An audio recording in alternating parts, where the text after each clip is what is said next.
अभी हमने देखा कि ओपन जीएल की डिफरेंट प्रिमिटिव शेप्स के अंदर कैसे वर्टिसेस को हम पास करेंगे और वो आपके पास किस तरह से शेप बनाएगी।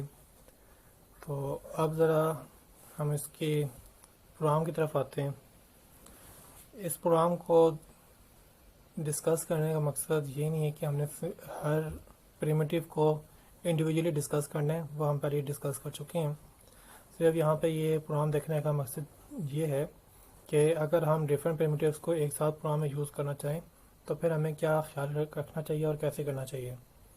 तो यहाँ पे देखें तो ये मेरे पास प्रोग्राम का में क्लास का कंस्ट्रक्टर है और इस कंस्ट्रक्टर में हमारा फोकस इस वक्त ड्राइंग पैनल में मौजूद ऐड जीएल इवेंट लिस्टनर पर है। और जब हमने एक नया जीएल इवेंट लिस्टनर बनाया तो उसकी बेस पे हमें 4 मेथड मिलते हैं। एक रीशेप का है, इनिट का है, डिस्पोज का है, डिस्प्ले का है। और डिस्प्ले के मेथड के अंदर आके सबसे पहले जो स्टेटमेंट हम यूज़ कर रहे हैं उसमें हम GL2 क्लास का ऑब्जेक्ट GL2 बना रहे हैं। इसके बाद देखें तो हम यहाँ पे ओपन जीएल की प्रिमिटिव स्टेट GL पॉइंट को सेट कर रहे हैं। तो यहाँ पे देखें तो ये मेरे पास है GL2.GL बिगन। बिगन का फंक्शन जो है वो यूज़ होता है आपकी प्रिमिटिव स्टेट को एक्टिव करने के लिए।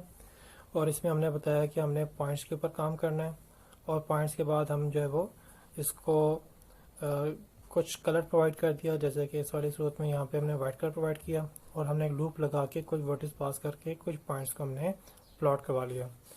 जब हमारे पास यहाँ पे पॉइंट प्लॉट हो गए और हमें और पॉइंट यहाँ पे पास करने की ज़रूरत नहीं है तो फिर हम यहाँ पे ये करेंगे कि जो हमने यहाँ पे बिगन किया उसको फ़ौरन एंड करेंगे।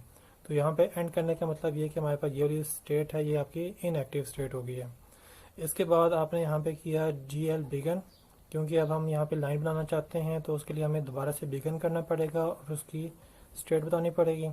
हमने स्टेट बताई, स्टेट बताने के बाद हमने जो है कोई कलर सेलेक्ट किया ताकि वो बाकी जो शेप बन चुकी है उससे सेपरेट हो जाए। फिर हमने इसको वर्टिसेस पास किए और वर्टिस पास करने के बाद हमने इसको एंड कर दिया। यहाँ पे जो GL लाइंस है ये आपको याद होगा कि हमने कैसे करना है इसको। हम इसको जब वर्टिस पास करेंगे तो 2-2 के पेयर के हिसाब से ये लाइन को ड्रॉ करेगा। तो इस वाली एग्जांपल के अंदर हम 3 लाइन ड्रॉ कर रहे हैं जो कि आपके पास 2-2 वर्टिस है, टोटल 6 वर्टिस हैं। तो आपके पास 3 लाइन जो है वो ड्रॉ हो जाएंगी। जब आपके पास इस वाली लाइन वाला काम ख़त्म हो गया फिर आप जाएंगे अगली वाली उस पर। तो अगले वाले शेप में हमने यहाँ पे लाइन स्ट्रिप बनानी है। लाइन स्ट्रिप में हमने यहाँ पे एक कलर पास किया और उसके बाद हमने इसको 4 वर्टेक्स पास किए। तो लाइन स्ट्रिप क्या करेगी, इन 4 वर्टेक्स से 3 लाइन ड्रॉ करेगी। पहले 2 वर्टेक्स से एक लाइन होगी, फिर दूसरे और तीसरे वर्टेक्स से दूसरी लाइन होगी और फिर तीसरे और चौथे से तीसरी लाइन जो है वो ड्रॉ हो जाएगी। तो आपके पास यहाँ पे 3 लाइन ड्रॉ होंगी।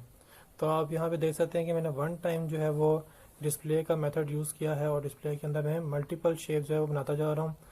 जो सी भी शेप मैंने बनानी है मैं उसको बिगन करता हूँ, उसकी स्टेट बताता हूँ, स्टेट बताने के बाद मैं उसके रिलेटेड वर्टिसेस बताता हूँ, कलर बताता हूँ और उसके बाद मैं जब यहाँ पे एंड कर लेता हूँ उसके बाद मैं अगले वाले शेप को बनाने के लिए दोबारा से बिगन करता हूँ, वर्टिस बता के फिर एंड करता हूँ। इस तरीके से आपने जब भी एक प्रोग्राम के अंदर मल्टीपल शेप बनानी हो और डिफरेंट जो है वो टूल यूज़ करके बनाना हो तो फिर आप इसका ख्याल रखेंगे कि आपने हर स्टेट को बिगन करना है और उसको एंड करना है। बाज़ दफ़ा ये होता है कि हम यहाँ पे बिगन करते हैं, एंड नहीं करते, अगला बिगन आ जाता है। तो उस वक्त में हो सकता है कि आपकी जो एक्सपेक्टेड आउटपुट है वो ना बने और आपके आउटपुट जो है वो गलत हो जाए। तो उसके लिए ख्याल रखना है कि आपने उसको बिगन भी करना है और उसको अपने एंड भी करना है। और इसके फ़ायदा ये होता है कि तो आपको अपने प्रोग्राम की खुद क्लैरिटी होती है कि कौन सी वर्टिस जो है वो किस वाले स्टेट के अंदर आ रहे हैं और साथ में आपकी आउटपुट भी आपकी एक्सपेक्टेशन के मुताबिक आ जाती है।